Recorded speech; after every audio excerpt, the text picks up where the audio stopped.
All right, gods and goddesses in training. Welcome back to the channel. It is Uncle Makara. All relations, okay? Okay, the microphone just shifted, so it changed. So this should be way louder, way better. Okay, awesome. So let's get started today. This is the manifestation secret that I've wanted to talk about for a while, okay? Making the universe thirsty for you, okay? Let me immediately just share this with the tribe so we don't waste any time. Okay. As I'm doing this, just read the disclaimer below if you're watching for the first time. It's important that you're 18 and older and you follow the laws of your land. But I've tried these principles I've adopted for 30 days or so, and I've noticed that they're very, very powerful in shifting realities, making reality like Play-Doh, malleable, okay? Very powerful. So let's get started. Flow makes you glow, okay? When you're in a state of flow, people feel it and they gravitate towards it, okay? So I'm going to say a few sentences and notice how much of a thirst trap that these sentences emit energetically, right? As you hear them, I want you to notice them as the thirst trap that they are. Are you always this charming, or am I just lucky today? Okay, number one, of course, followed by a shy grin, okay? A shy, sly grin will do it, okay? Now, this is purely dependent on the delivery, correct? It's the vibration that you feel. It's not the words themselves that's Riz. It's the energy that becomes a gesture through my body language, through my mannerisms, through my presence that creates this ultimate magnetism. Something about you just makes me feel like I can tell you things that I don't normally share with others. Okay? Another example. The second version builds rapport and it shows the mirror of vulnerability and being able to open up and share with somebody else, which takes courage. Okay? It takes boldness to do this. Okay, that's the second example. Third example. I could bet you've never met anybody like me before, but I'll let you be the judge of that.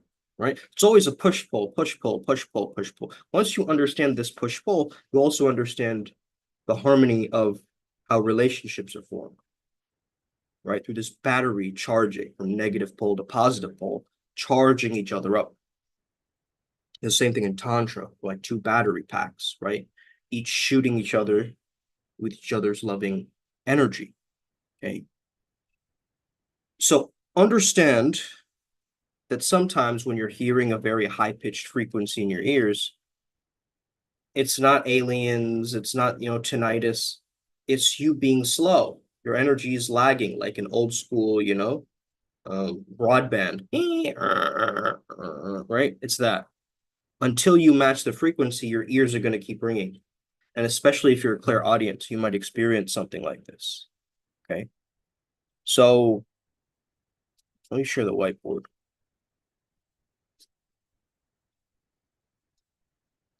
Uh-oh, this is when shit gets serious, when Uncle Makara pulls up the whiteboard.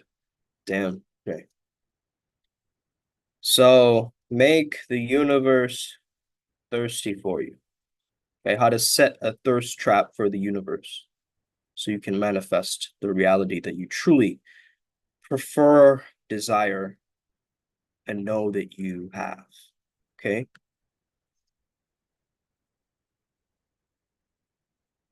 So, you know how Bashar says, are you acting on your passion with no assumptions? Some people say, yeah, but I also gotta, I also work a part-time job, so. Basically, if you hesitate for even 0.001 seconds when you're answering Bashar, you just caught yourself in a 4D spiritual cap because passion shouldn't feel like you're stuck doing Excel spreadsheets while dreaming of, being in a beach in Bali. Okay? That's not what passion feels like.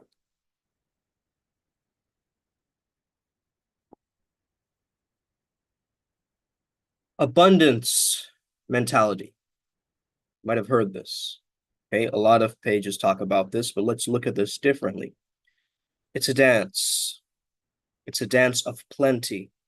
Money, that's the monopoly version of abundance, right? When you're vibing so high, you practically summon free coffees, surprise gifts, you find 500 rupees under the couch, right? So this is the universe version of DMing you cool stuff when you least expect it. Okay.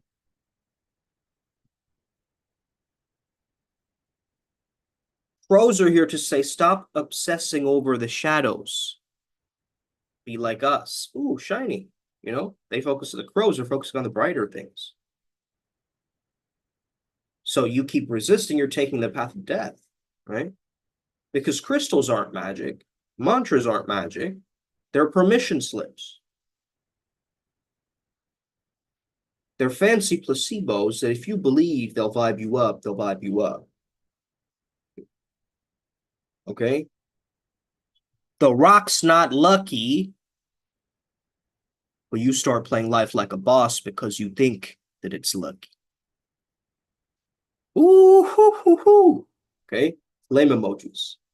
The high frequency vibes that are bothering you, that's the universe saying, you better get your flow right, motherfucker, and prepare for a nonstop ear concert,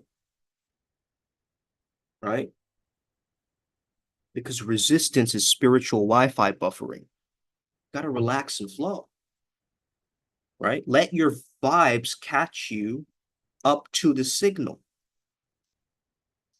all right? So make this your mindset. The universe wants me, baby. Okay? You also got to say it like that. Exactly like that. Okay? Man, the universe wants me. Shit, I know it wants me. Right? Like a cosmic Tinder match that you know is bound to happen. Okay? The universe isn't just waiting for you to manifest stuff, it's trying to manifest you as the best version of you. So why don't you swipe right on that, baby? Right? Sufism got cozy with the Rosicrucians, and then Kabbalah kept all the manifestation secrets. So these traditions remind us that we manifest by becoming what we want. Okay? Copy paste your higher self. If you want to manifest like a pro, your vibration needs to match up with the universe's vibration. So think of it as setting your Wi-Fi to higher self mode. Okay. And you're like putting in the password, like shift your intention 422, right? And you're logging into the Wi-Fi. And us humans, we're natural receivers. We're like the walking Wi-Fi routers, right? So we receive everything. It's not selfish, it's literally on our job description, right? Even the word Kabbalah means to receive. So receiving is giving. Okay, this is a delightful paradox. It's like getting money from a billionaire, then handing $1 back saying, here, man, you keep the change, right? So it's the intention that counts. Your manifestations come through people, right? Not Aladdin's magic lamp. The universe sends blessings through people and opportunities, not random treasure chests or flying carpets or random wackadoodle, a weasel with the head of an Arcturian fox, right? Who's sent as a messenger from another realm. It's not that. You have to learn how to love another as you love yourself, but keep it real. Loving others isn't about hiding your inner child or pretending to be a saint. Real love means doing the inner work, right? Embracing the shadows, tapping into unity consciousness. So this is the ultimate reality show rivalry, right? Spoiler alert, love always wins over fear. Love is more powerful than fear. And if you're manifesting from a place of unity, the universe basically rolls out the VIP red carpet for you. You guys get that? Give me a thumbs up, man. Come on now. Let's go. When you activate your light body, you can actually jump timelines faster than Amazon Prime delivery, right? Because love creates a warp speed type of magic. What moves faster than the speed of light? It's love. Okay. So the two-step manifestation process to become irresistible is number one, match the vibe of the universe by giving while receiving. Step two, love others as yourself to become a merciful creator, a god or goddess. Now, the universe, it won't just send you things, it'll chase you down like it's Black Friday and you're the last PlayStation, right? Or you're that one piece of candy left and the fat kid wants it, right? And the fat kid is the universe, right? So when you align with unity and love, your manifestations aren't going to just trickle in. It's like the universe is going to flood your DMs. Because many struggles are inconsistent. People struggle with inconsistent results when they manifest because they ignore their inner voice, trying to guide them towards better practices to manifest. Oof, right? So we really need this intuition, also known as inner voice awareness. Okay? Inner voice awareness is this idea that your inner voice signals that true spiritual work needs to be both on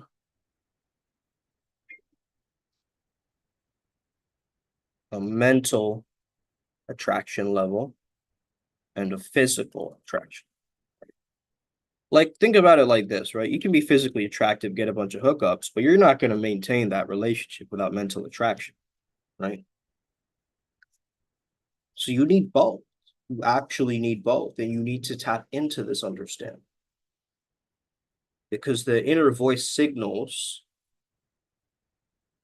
when your body and mind are working together like best friends, when your heart and mind are joining together on coherence and understanding and not randomness, chaos, and confusion, right? So real magic isn't random. It follows pretty precise rules. That's how we, you know, understand one part mental intent and the other part physical action. Isn't that like a two-part magic formula, right? So the etheric plane or non-physical and the physical plane are not separate, but two aspects of the same reality with seamless transitions. So everything begins and ends in the metaphysical and physical. So all physical phenomena must first exist in the etheric plane before manifesting in the physical. This is why things like Rupert Sheldrake's morphogenetic fields, right, come together. Because each physical object, including humans, have a corresponding energy double, right? Shout out Clonade, okay? So this is you, right?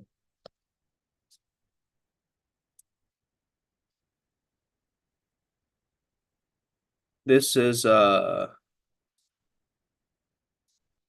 do I change this? Anyway, let's just say this is you in the real world, okay? And this is you in the etheric world, okay? So the etheric plane is non-physical, right? And the physical plane is obviously the real, the physical, which seems real, reality. So that means changes made to the etheric body right here reflect in the physical form. This is how inner work, as within, so without, right? As above, so below. So we understand that the ether, the hidden part, the invisible world, the unseen world, where we do the inner work, starts to shift our outer results or physical appearance or outer reality, right?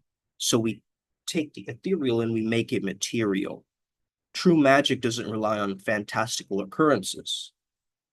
We can manifest through natural, observable channels like people, events, observing certain circumstances and the way that they're going, right? But visualization alone is not going to cut it, guys, right? Because physical action is necessary to lock it into form, rituals, symbolic actions.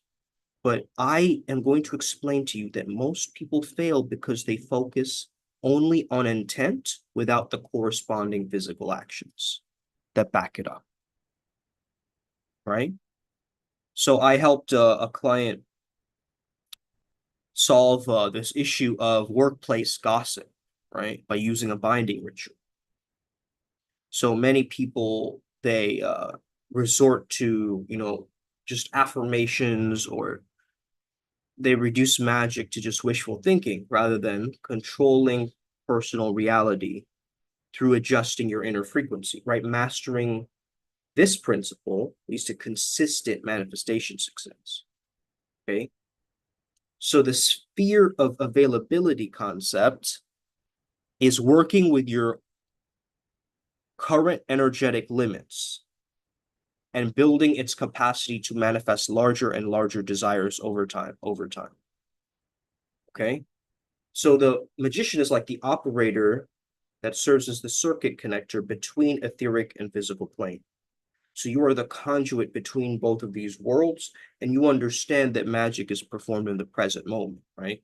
Which can affect both past and future, as the etheric plane is beyond time and space, right? When you burn a sigil, it's going into the ether, right? You write down an intention and burn it, it's going into the ether. So you're not just doing rituals for money spells or love charms. It's about realignment, bro. Because low magic tackles all this earthly stuff like rent or relationships, but high magic connects you to your higher self. Now you're thinking about enlightenment, transcendence, not escapism, obviously, right? As most of us are shown in the spiritual communities. But we forget that fighting demons in a magical MMA showdown is not the way. It's about reintegrating that chaotic beast-like version of you and get into the spiritual jacuzzi, right? Turn your shadows into your allies by absorbing them, not wrestling them. Okay, no diddy. Because think of it like this, right? Spirits are most people look at spirits as like, help me solve my problem, right? Oh yes, I'll have this demon fix my love life, right? That's not real magic, man. It's about going into your emotional circuitry and understanding what are the drives, what are the things that drive these desires in the first place, right? From scarcity to loneliness to working with unhealed wounds, so forth. You see, a lot of you are playing trauma dumping Olympics, wearing wounds like badges. Okay? Whether your third grade teacher called you dumb or you misunderstood love as being scarce, these scripts that you had in childhood sneak into adulthood. So you got to neutralize that kid's trauma. Once you do that, there's no more self-sabotage. No enemies, just lessons. Your shadow is that weird uncle at the family reunion, right? It's strange, but it holds hidden wisdom if you stop avoiding it. So it's alignment over hustle. The spiritual game isn't about adding things, it's about alignment. It's what feels resonant, that vibrates properly.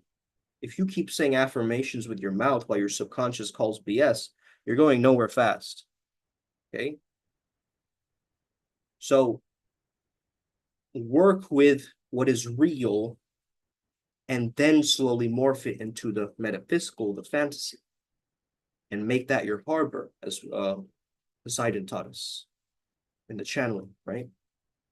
So become a shadow work ninja by changing the word ritual into guided path working, or whatever else that you want it to be, right? Shadow work doesn't have to be this grim process.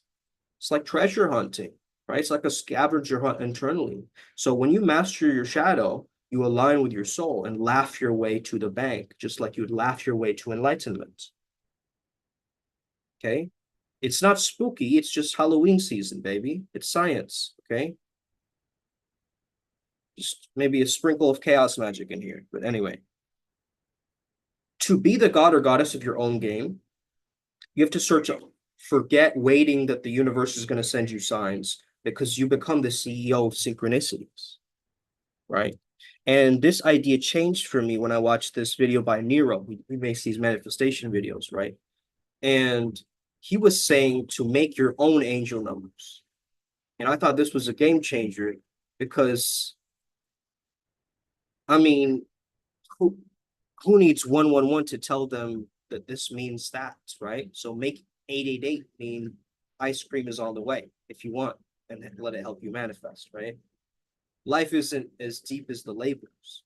Rain is just water. It's not a bad omen unless you decide it is, right? So meaning is optional. Your perception controls your reality, so change how you see Mondays. And suddenly they become less villainous. I take Mondays off, guys. I'm so excited for Mondays, right? And more like a second chance at life. Think of it like that. And for the overly spiritual guys who get attached to sage and like I don't know, basket weaving or whatever, the Nero reminded us that personality equals persona equals mass. So don't just be a walking cliche of this like cardboard cutout, cookie cutter version of a spiritual person that you know, right? You want to create your own meaning, or someone else will sell you theirs. So if you're wondering, if you keep listening to 90s R&B at the gym and you think that makes you a psychopath, spoiler alert, it probably makes you cooler, right? Because it's the real you. You get what I mean? So I was also watching this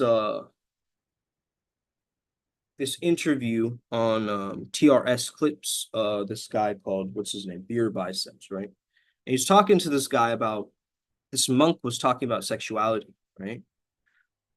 And I found this very fascinating. I was also watching a video how Jordan Peterson was like looking at Eckhart Tolle, and he's just like, I don't know enough about him, to judge him. And then he goes on to judge him. Okay. And he says he's a humanist, right?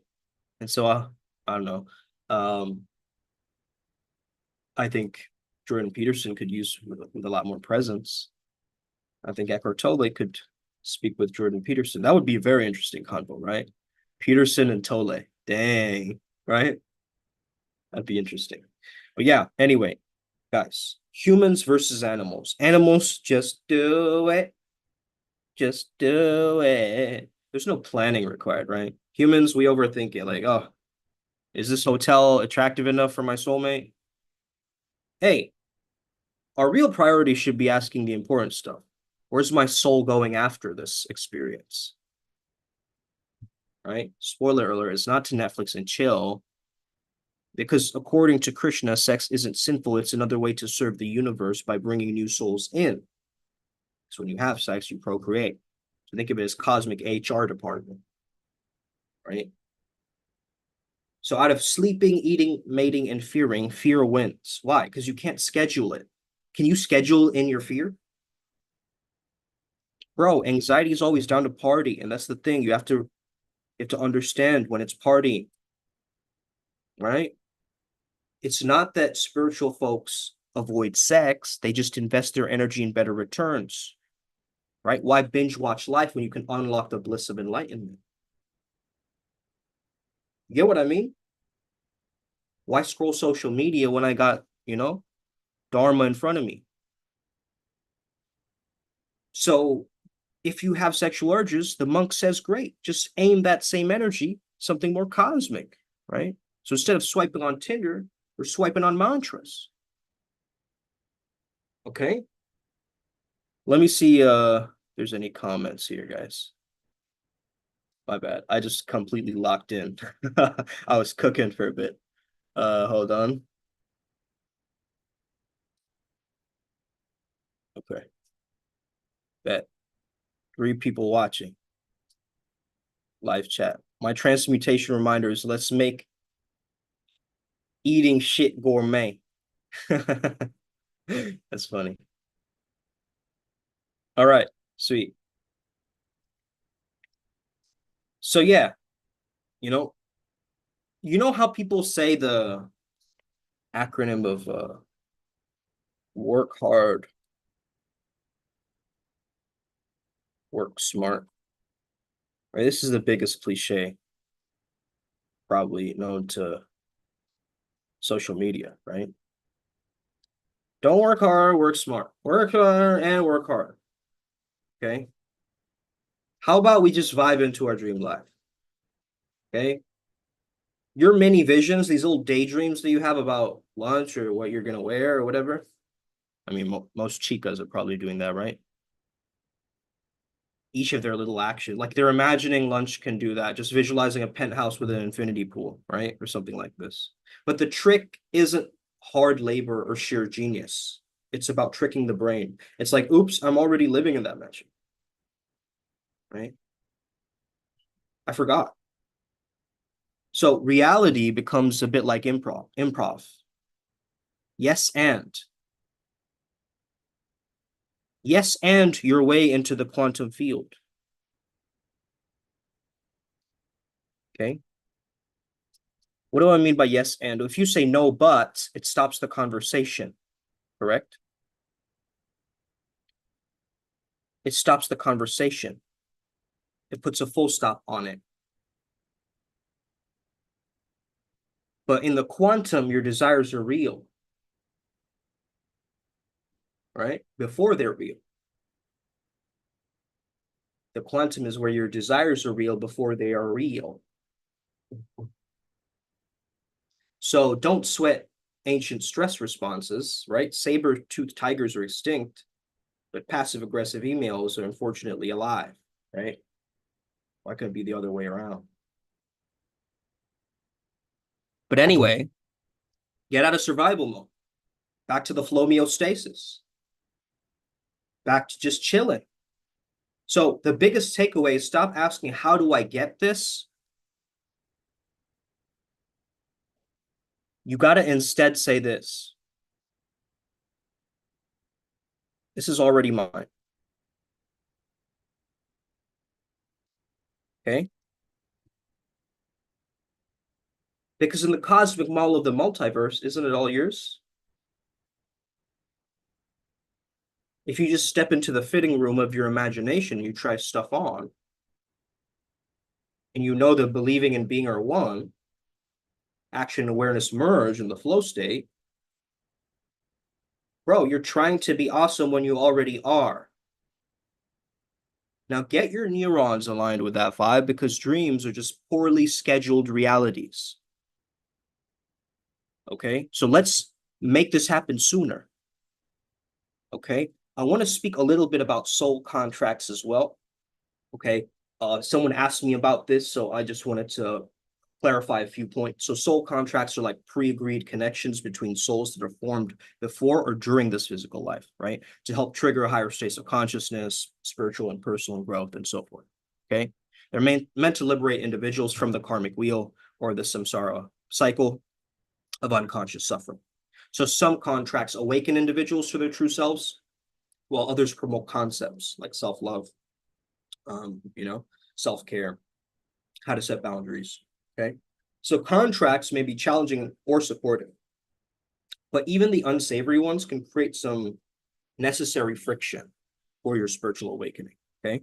So sometimes they provide very key life lessons for you to follow through on the support and challenges on your spiritual path. So the karmic bonds, this is the difference between karmic bonds, karmic ties, and soul contracts. Karmic bonds are unconscious connections rooted in unresolved issues and repetitive cycles, right? So unlike soul contracts, karmic experiences are not chosen consciously, okay? Soul contracts involve higher purpose and conscious learning, even when the experience is difficult. So soul contracts evolve as we grow, as we are transforming and changing. Our contracts are not, let's say, binding. They're eternal, okay? However, it's a dynamic process of eternality. So a soul contract ends when you feel no longer drawn to that person, that situation, right? And naturally resolves without needing a deliberate breaking. So if a person feels bound to a connection and struggles to let it go, it may be a karmic bond and not necessarily a soul contract. Okay. Soul contracts feel captivating or sensually charged, even in platonic relationships. At times this can happen, right? But in the end of the contract, whether the outcome is positive or bittersweet, each connection offers a unique chemistry influencing us in ways that no other relationship can. So you have a free will, and your free will determines how deeply a soul contract impacts you. So a contract may lead to minimal growth or profound transformation, depending on the way that it's approached. So it doesn't have to end negatively, right? They can conclude with peace, contentment, a relief, a baggage that was removed, right? Some soul contracts extend beyond the third dimension and work with extra dimensional lineages through healing work on Earth as well. Okay. That's for another time. That's too advanced. But basically, you got to understand and recognize that karmic cycles and soul contracts are there to empower you to engage consciously with your own journey of personal and spiritual liberation and growth. Okay. So once you look at it like that, it really changes everything for you. So this is really the mindset. Okay. It's not work hard, work smart. It's manifest hard and smart. It's yes anding your way into the quantum field, understanding it's already here, it's already mine. Okay. So change what is there in the ether. You can do this through meditations, dreams, right? There's many different ways to do this. So tune into that right now and understand that when you see angel numbers, you decide what it means to you. Okay. Don't let anybody, don't Google what 444 means. Tell yourself that 444 means this, right? Fill in the blanks. So choose what your synchronicities mean to you. Okay. And you will start to understand this mindset is going to be the ultimate thing that makes you feel the most epic, the most calibrated. Okay. And you'll be able to fully understand what you're here to do properly. Okay. So let's do a bit of a recap. Receiving is giving. Love yourself as yourself. Inner voice awareness, practice guiding, letting your inner voice guide you in both the mental and physical alignment. Okay, understand the etheric and physical planes are one continuum. Understand your etheric double and how to work with morphogenetic fields. Understand that your inner frequency or vibration is a key to manifestation. So you want deeper insights into vibration as the foundation of reality. Through this, understand as a magician, you are an operator of the etheric and physical plane, doing the shadow work, no enemies, just lessons, right? Be the god of your own game, do it yourself, angel numbers, okay?